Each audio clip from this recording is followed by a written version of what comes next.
दुर्गेश मिश्र आज पुनः कक्षा 12 के विद्यार्थियों के लिए हिंदी पद्य साहित्य के इतिहास को लेकर उपस्थित हुए हैं। इसके पूर्व में हम चर्चा कर चुके हैं हिंदी पद्य साहित्य के इतिहास के दो कालों के विषय में। नंबर 1 तो हमने चर्चा किया है आदिकाल के विषय में। आदिकाल के प्रमुख कवि, उनकी रचनाएं, उस काल की प्रमुख प्रवृत्तियां, उसी के साथ में भक्त काल के विशेष कवि और उनकी रचनाएं और उस काल की प्रमुख प्रवृत्तियों का उल्लेख किया गया। आज हम उसी से जोड़ते हुए उसी से जुड़ा हुआ या लगा हुआ अगला प्रकरण रखते हैं हिंदी पद्य साहित्य का इतिहास के अंतर्गत नंबर 3 रीत काल।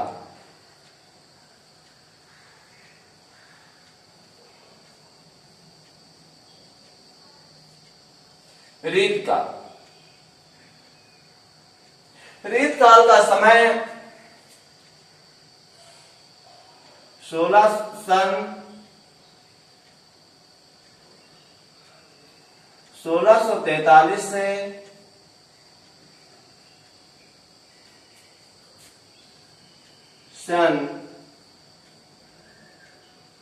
1843 ईस्वी तक माना जाता है। यह रीत काल अपने में एक नई विशेषताएं लेकर आता है। इस समय के कवि विशेषकर मुक्तक काव्यधारा की रचना करने में लगे हुए थे। इस रीतकाल को भी अनेक नामों से जाना जाता है। हमारे अनेक इतिहासकार विद्वानों ने इसको अपने अपने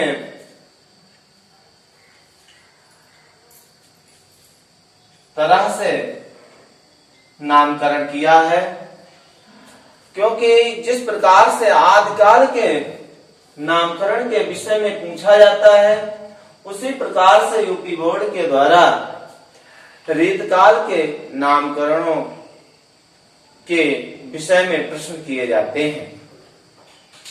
इनके नामकरण को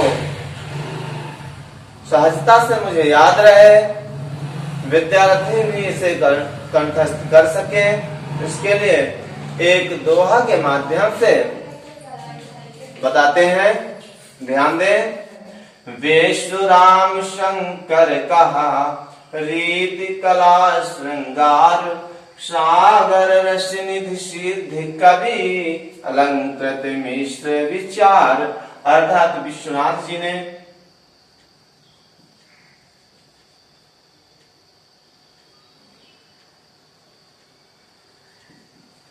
नाथ ने इसे श्रृंगार का कहा। ये इससे मिला दीजिए, ये इससे मिला दीजिए और ये इससे मिल जाएगा।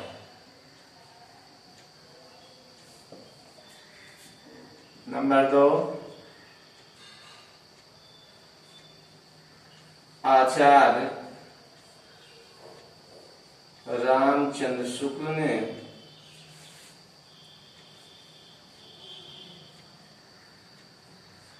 ने इसे रीत काल कहा।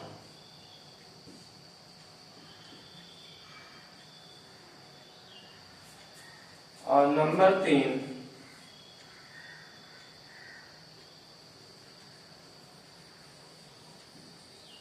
रामशंकर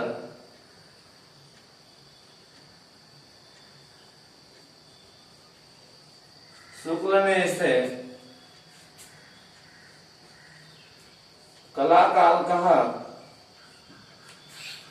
तथा नंबर 4 मिश्र बंधु ने इसे अलंकृत काल कहा।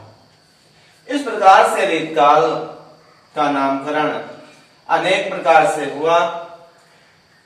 उस समय की रचनाएं विशेषकर श्रृंगार से ओतप्रोत लिखी जाती थी, इसलिए विश्वनाथ जी ने इसे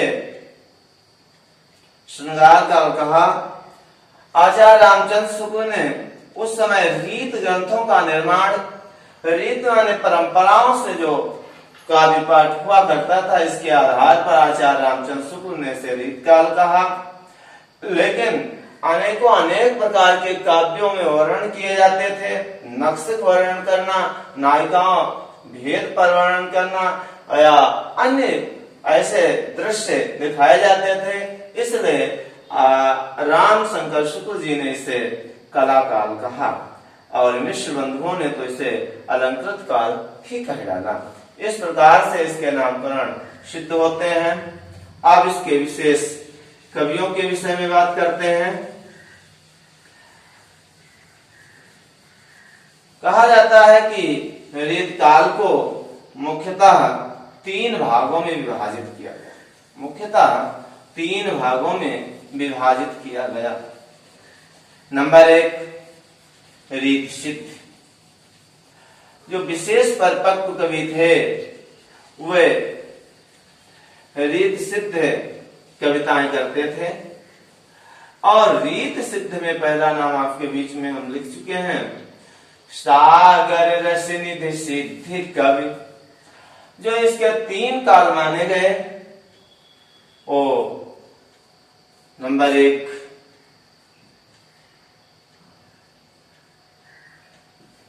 रीत सिद्ध, नंबर 2 रीत बद्ध और नंबर 3 रीत मुक्त। रीत सिद्ध, रीत बद्ध और रीत मुक्त, इन तीनों ही शाखाओं से यूपी बोर्ड के द्वारा बराबर प्रश्न पूछे जा रहे हैं। कवि पूर्ण दिया जाता है रीत सिद्ध 2 कवियों के नाम लिखिए, या कवि पूर्ण दिया जाता है रीत सिद्ध 1 कवि का नाम और उसकी रचना का उल्लेख कीजिए। इसी प्रकार से रीत बद्ध और रीत मुक्त से भी प्रश्न किए जा रहे हैं। ये विशेषकर हाई स्कूल में भी इस टॉपिक को महत्वपूर्ण माना जाता है, क्योंकि उसके भी इतिहास में ये बराबर यूपी बोर्ड के द्वारा पूछा जा रहा है। तो आइए इसके कवि और उनकी रचनाओं से भी परिचय कराते हैं। तो रीत सिद्ध में नंबर 1 तो रसनिध हो गए, और रसनिध की रचना रसनिध सागर है। अधिकतर तो रीतकाल की ये विशेषता रही कि जो कवि लिखता था वो अपना नाम जोड़ करके ही अपने ग्रंथ की रचना करता था। सागर रसनिध सिद्ध कवि, सिद्ध कब रीत सिद्ध काल की, अर्थात सिद्ध रीत सिद्ध, इसलिए लिखा है सागर रसनिध सिद्ध कवि अलंकृत मिश्र विचार। ये तो नामकरण में आ गया, लेकिन जो सिद्ध कवि रीत सिद्ध कहे जाते हैं उसके अंतर्गत कवि रसनिध आते हैं, और रसनिध की रचना का नाम है रसनिध सागर। रसनिध सागर। नंबर 2 पर विशेष नाम प्रसिद्धि को प्राप्त हुआ है बिहारी लाल। और बिहारी लाल की भी रचनाएं बिहारी सतसई,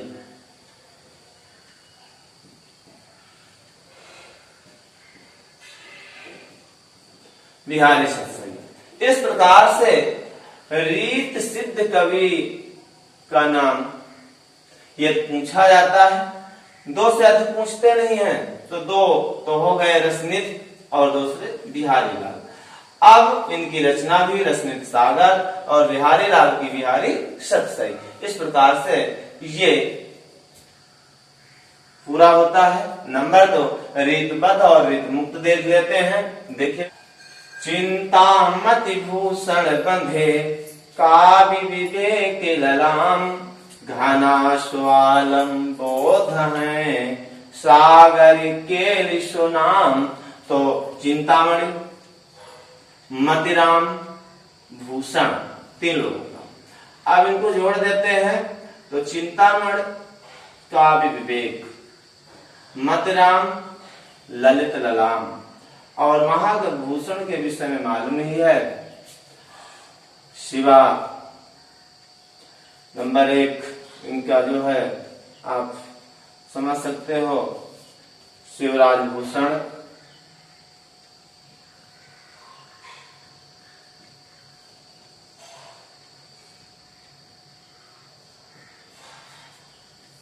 छत्रसाल दशक,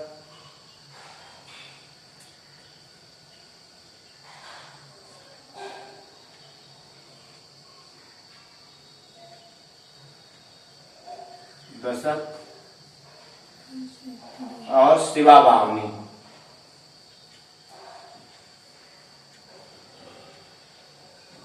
ये 3 रचनाएं इनकी बहुत ही प्रसिद्ध हैं। इन्होंने ही एक वीर रस का प्रयोग किया रीत काल में। कभी कभी पूछ देते हैं कि रीत काल में कौन सा कवि है जिसने वीर रस का प्रयोग किया, तो महाकवि भूषण है। इस तरह से ये 3 कवि हो जाते हैं। चिंता मणि के द्वारा काव्य विवेक लिखा गया, मतिराम के द्वारा ललित ललाम लिखा गया और महाकवि भूषण के द्वारा छत्रसाल दशक, शिवराज भूषण और शिवा बावनी लिखी गई। घना स्वालम बोध है सागर के सुनाम, घनानंद के द्वारा घनानंद सागर लिखा गया। आलम के द्वारा आलम केली लिखा गया और ठाकुर बोधा के द्वारा इश्कनामा लिखा गया। ये रेत ये तीन जो है रीत मुक्त कवि हो जाते हैं। घनानंद ने लिखा घनानंद सागर, घनानंद ने लिखा घनानंद सागर। आलम ने लिखा आलम केल और बोधा ने लिखा विशेषकर इश्कनामा और दूसरा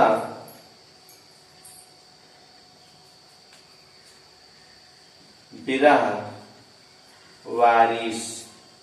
ये 2 रचनाएं इनकी भी प्राप्त होती हैं। इस प्रकार से रीत स्थित, रीतबद्ध और रीत मुक्त के 2-2 कवि, 2-2, 3-3 कवि और उनकी रचनाएं भी पूरी होती हैं। अब उस समय की विशेष प्रवृत्तियां जो हैं वो निम्नलिखित होती हैं, क्योंकि रीत काल की प्रवृत्तियों पर भी प्रश्न यूपी बोर्ड के द्वारा पूछे जा रहे हैं। इस तरह से उस समय की विशेष प्रवृत्तियां निम्नवत हैं जिन्हें आसानी से कंठस्थ किया जा सकता है।